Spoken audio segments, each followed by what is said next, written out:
Good morning class. चलिए आपको class 12th का इलेक्ट्रॉन स्नेही प्रतिस्थापन क्रिया में सल्फोनेशंस के बारे में बताते हैं। आइए देखते हैं सल्फोनेशंस क्या होता है। तो सल्फोनेशंस जैसा कि आपने देखा है, सल्फोनाइजेशंस भी कहते हैं या फिर सल्फोनेशन भी कहते हैं। सल्फोनीकरण अभिक्रिया, सल्फोनीकरण अभिक्रिया में किसी भी एरिल हैलाइड की अभिक्रिया अगर हम सल्फ्यूरिक अम्ल से कराते हैं, H2SO4 के साथ कराते हैं, तो ऐसी अभिक्रिया सल्फोनेशन रिएक्शन कहलाती है। इसमें किसी माध्यम की आवश्यकता नहीं होती, इसको हम डायरेक्टली हीट करते हैं और सल्फ्यूरिक अम्ल के साथ जब हम एरिल हैलाइड को हीट करते हैं तो यहाँ पर सल्फोनिक एसिड जो है इलेक्ट्रोफाइल की तरह कार्य करता है और एरिल हैलाइड के किसी भी कार्बन से, आर्थो और पैरा कार्बन से अटैक करता है डायरेक्टली। चलिए देखिए सल्फोनेशन रिएक्शन। तो सल्फोनेशन रिएक्शन में जैसा कि मैंने आपको बताया, एरिल हैलाइड की अभिक्रिया, जब एरिल हैलाइड की अभिक्रिया हम सल्फ्यूर H2SO4 के साथ कराते हैं, तो H2SO4 के साथ कराएंगे तो यहाँ पर एक वाटर का मॉलिक्यूल रिलीज होगा, दैट मींस वाटर का मॉलिक्यूल निकलेगा और उसके बाद यहाँ पर ortho para chlorobenzene sulphonic acid प्राप्त होगा। अब इसको ortho para benzene sulphonic acid प्राप्त करने के लिए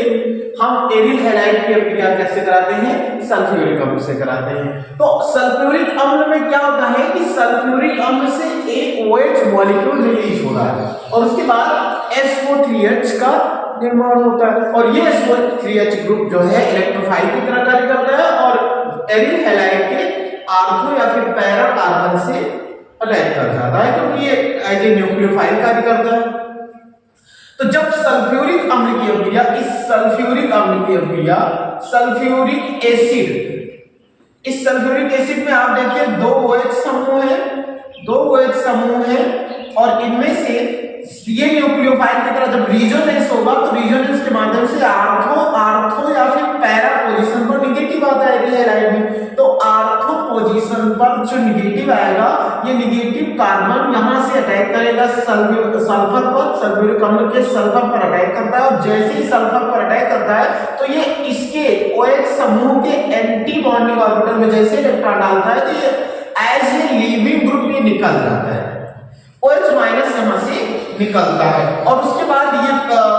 इस कार्बन से कौन जुड़ जाता है? SO3H समूह इससे जुड़ जाएगा और OH लीविंग ग्रुप की तरह निकल जाता है। उसके बाद आप देखिए कि जैसे क्लोरीन के पास जो कार्बोकेटायन बन रहा है,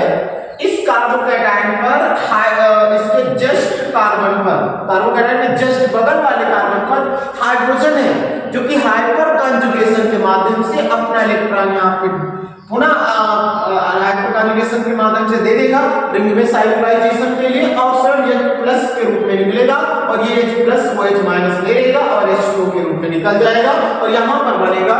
आर्थो पर लगा है, यानी देखिए इसके रेस्पेक्ट में दूसरे नंबर पर क्लोरीन है क्योंकि इसकी प्राथमिकता जाता है, तो इसको हम लिखेंगे 2-क्लोरोबेंजीन सल्फोनिक एसिड